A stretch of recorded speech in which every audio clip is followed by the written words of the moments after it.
On February the 11th, 2020, I covered a story written by Helena Oliveira, a writer with the Atlanta Journal-Constitution in Atlanta, Georgia.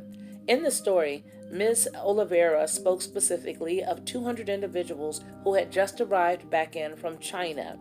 Now, in her story, she did say that none of those individuals had gone into Wuhan, but that they were all going to be under self-quarantine while they went through the process of making sure that none of them had any symptoms. I thought that was pretty unique because 200 people is a lot of folks.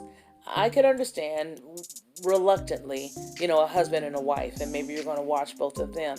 But it's pretty impossible to keep your eyes on 200 people at any given moment in their own homes. So at that time, I did a live and I talked to everybody about it because I thought that was just out of this world. Atlanta's a very populated area. The airport's a very populated space. So time went on, and of course, covering as many things as I have since that time, I didn't think anything of it until my Australian subscriber asked me had I heard about it. Did I know any more info? So today I went on a hunt. I actually called the woman who wrote the story and left her a voicemail.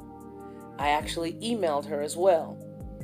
Then I went on and I looked at the CDC's website to see if they had a follow-up on the situation. And believe it or not, there wasn't even the original story. So right after that, I called the Fox 5 affiliate there. There's channel Fox 5. It's a pretty good station.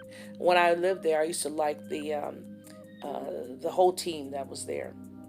I did makeup at the station. But anyway, I digress.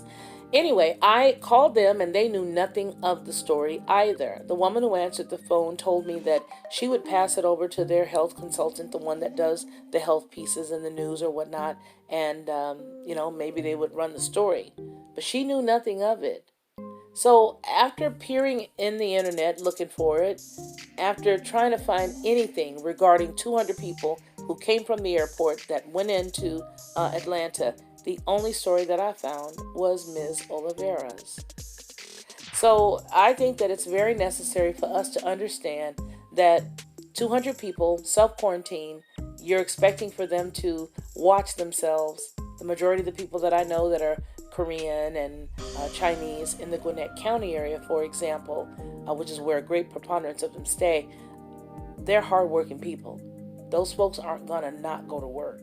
So I would imagine that by the 22nd or 23rd of this month, a lot of folks are out trying to get back to work because they've not had any symptoms. My question is, how many of those people were given a test? And how many of those people, when tested positive? Was the government at that time just looking for these people to self-quarantine and get back with them if they had any symptoms? Because if that was the case, that's pretty reckless. Nope, I haven't heard one thing, not one peep. So to all my friends, please be careful, you guys. Take care of yourselves.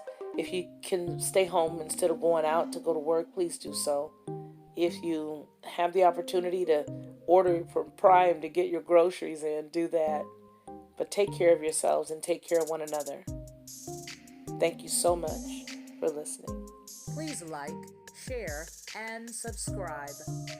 This is Felicia Lockhart, and this has been the Lockhart Perspective.